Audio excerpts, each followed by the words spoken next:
My brothers and sisters, welcome to episode number 103 in the Gospel of John. Title today is Here's a Command I Like. I Can Do This. This is from John chapter 13. Now, we just got out of a little section on Judas. He being one of the most notorious figures in the biblical world and world history.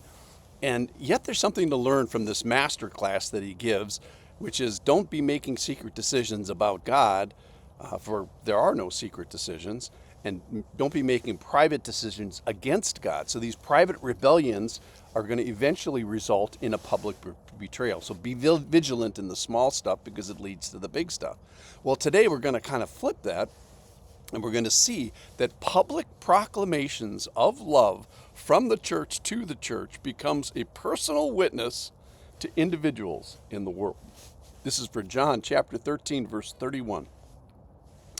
When he had gone out, Jesus said, "Now is the Son of Man glorified, and God is glorified in him. If God is glorified in him, he will also glorify him in himself and glorify him at once. Little children, yet a little while I am with you. You seek me, just as I said to the Jews. So now I also say to you, where I am going you cannot come." Verse 34, "A new command I give to you, that you love one another, just as I have loved you. You are to love one another.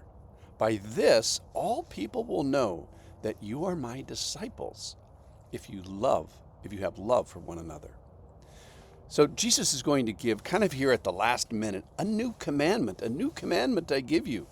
So all these days of Holy Week have names: Easter, Holy Saturday, Good Friday. Well, this is the Thursday.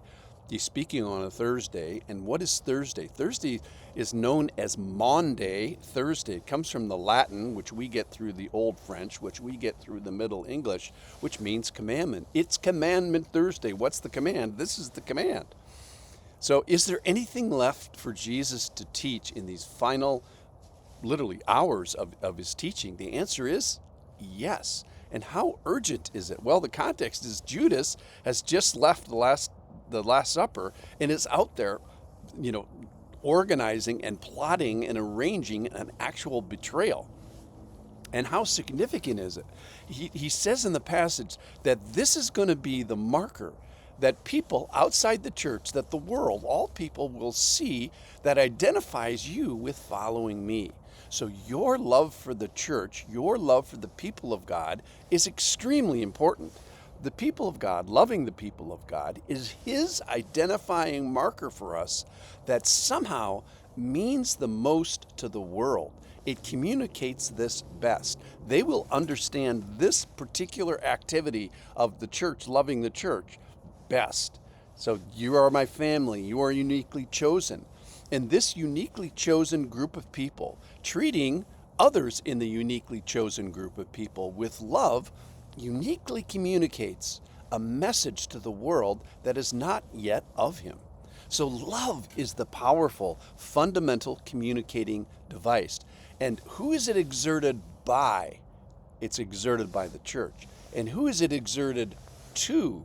It's exerted to the church. Now, this is witnessed from the outside world, and the world doesn't understand much of God. If they did, they would already believe. They would already have a level of understanding that would reach belief. So we know that the people here that are primarily witnessed to have incomplete faith, incomplete knowledge yet. When their knowledge becomes saving of interest, they move from seeing that the church is the people of God to being the church as the people of God. And this instantly changes them from watching and sort of being witnesses to being the church, which means loving the church. So this is as if the Lord is saying, I want the church to love the church. I want my church to love my church. So I think it's exampled well by the passage reference to the Father. Do you see the Son love the Father? Do you see the Father love the Son? So there's no misunderstanding here. When you woke up this morning, and you may say, well, who should I love this morning? Well, start with God, your spouse, your family, And then if you have 1 inch of spiritual love left, of ministry left, of spiritual generosity, what should I do with that 1 inch of love? Well, you should love, wait for it, the church. Shouldn't I love those outside the church, you may say? Here's the light bulb for today. If you are that you are loving those outside the church, how? By loving those inside the church. A new commandment I give you, that if you love one another, just as I have loved you, you are also to love one another. By this all people will know that you are my disciples, if you have love for one another.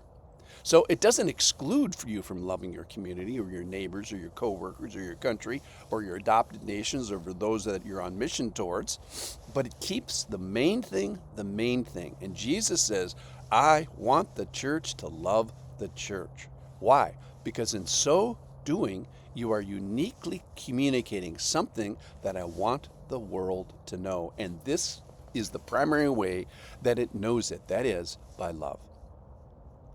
So the charge, I think, is to increase my love for the local church, the local people, the knuckleheads that he's put this knucklehead in fellowship with. So aim your love where? Where should I aim my love? Locally, within arm's reach.